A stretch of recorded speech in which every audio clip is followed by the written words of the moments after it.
GT Countdown. Top 10 Funniest Games. When it comes to ranking the elite, funniest is a hard thing to quantify. Humor is subjective after all. What leaves you in stitches might put someone else to sleep. But humor in video games has seen several important landmarks that have helped redefine what interactions we laugh at and why. Chest pain! Having chest pain! If the following 10 nominees didn't make you chuckle at least once, then you may have checked your sense of humor at the start screen. Number 10. Welcome to the Aperture Science Computer Aided Enrichment Center. Portal. Making light of your own mortality to elicit a nervous chuckle might seem like a cheap trick, but Valve's doorway generator was paced perfectly.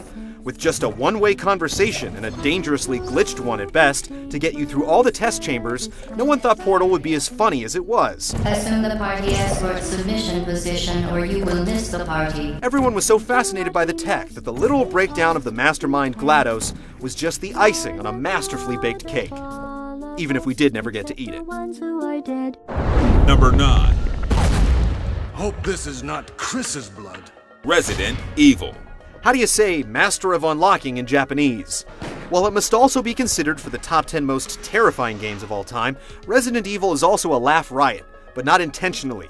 The localized script is so bad, we can't tell if the actors realize its ineptitude or not. For now, I'll wait here, since there are a lot of chemicals in this room and they might be useful. Well, I'll look over the chemicals. Some lines reach new levels of campiness. Jill, here's a lockpick. It might be handy if you, the Master of Unlocking, take it with you. While others just don't make any sense. It's a weapon. It's really powerful, especially against living things. It's clearly a game that would not have been as funny if the developers intended it to be so, making this comedy/horror title a fortunate mistake. That was too close. You were almost a Jill sandwich. We could slide 50 badly translated games onto this list, like the classic Zero Wing, but Resident Evil stands as the glowing example of translation gone wrong because of how serious it's supposed to be. Do you think we could see Tyrant now? Barry, you're so optimistic. Number 8. The Secret of Monkey Island. In a time when most games didn't have a sense of humor, let alone the balls to make fun of themselves, the swashbuckling silliness of Ron Gilbert and other LucasArts pioneers demonstrated wit as sharp as a buccaneer's blade. The graphic misadventures of Guybrush Threepwood followed the halls of Maniac Mansion and the catacombs of Indy's Last Crusade.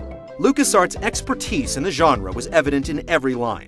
Monkey Island proved game humor could be both intelligent and obnoxious, with equally hilarious results. Number 7. Command & Conquer: Red Alert. Renowned as much for its real-time strategy as its real-time laughs, the Command & Conquer Red Alert series deployed onto our countdown with a single question in mind.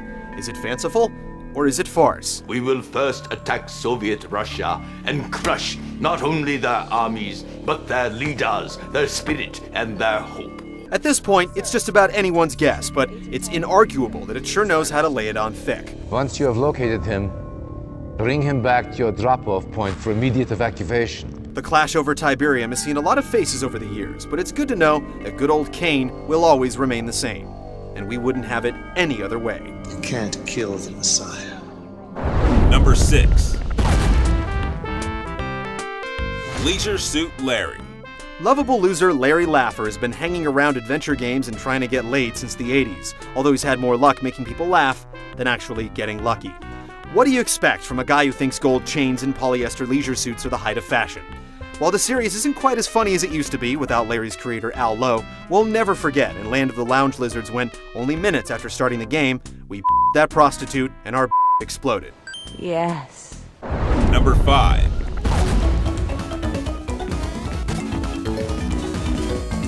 Mario & Luigi Superstar Saga. While Mario RPGs are typically lighthearted, Alpha Dream's Superstar Saga put humor at its core. The game was full of great moments. Princess Peach's voice was stolen and replaced with explosives, Toad walked in on Mario in the shower, and the brothers had to physically jump the border to the villainous Bean Bean Kingdom. The laughs were supported by great animations and vocal expression. But the grammatically challenged Fawful stole the show. This is the villain that threatened you with the mustard of your doom. Number 4. Osu Tatakae Wendan. It isn't the easiest title on the block to say, but the zany humor of Wendan earns its praises for comedy without barriers.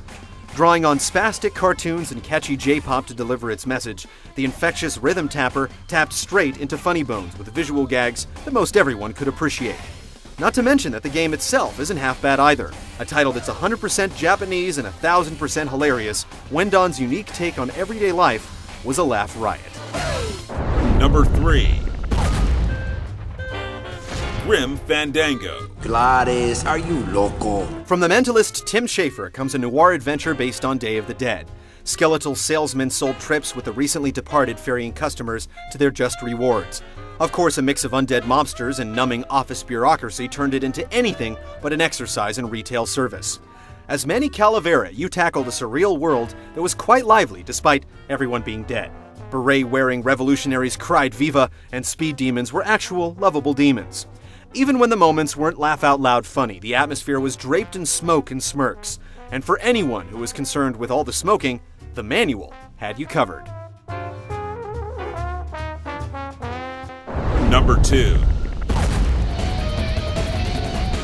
WarioWare Franchise. A parody of minigame collections, WarioWare for Game Boy Advance boasted 200 games in one, with activities including dodging ninjas, cutting logs, and brushing teeth.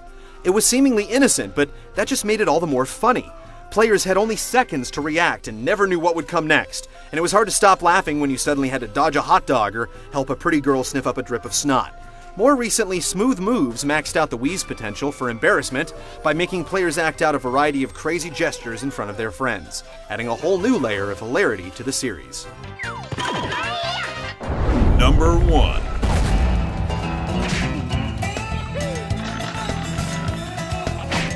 Conker's Bad Fur Day. Rare's notorious use of googly eyes runs rampant, but Bad Fur Day was anything but an adorable game.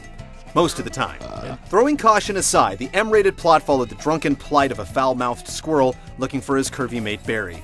The game oozed adult humor with Conker's lethargic attitude. I'm gonna be a bit late. And it constantly dropped pop culture references that magically transformed the platformer into an unforgettable experience that we are still telling stories about to this day.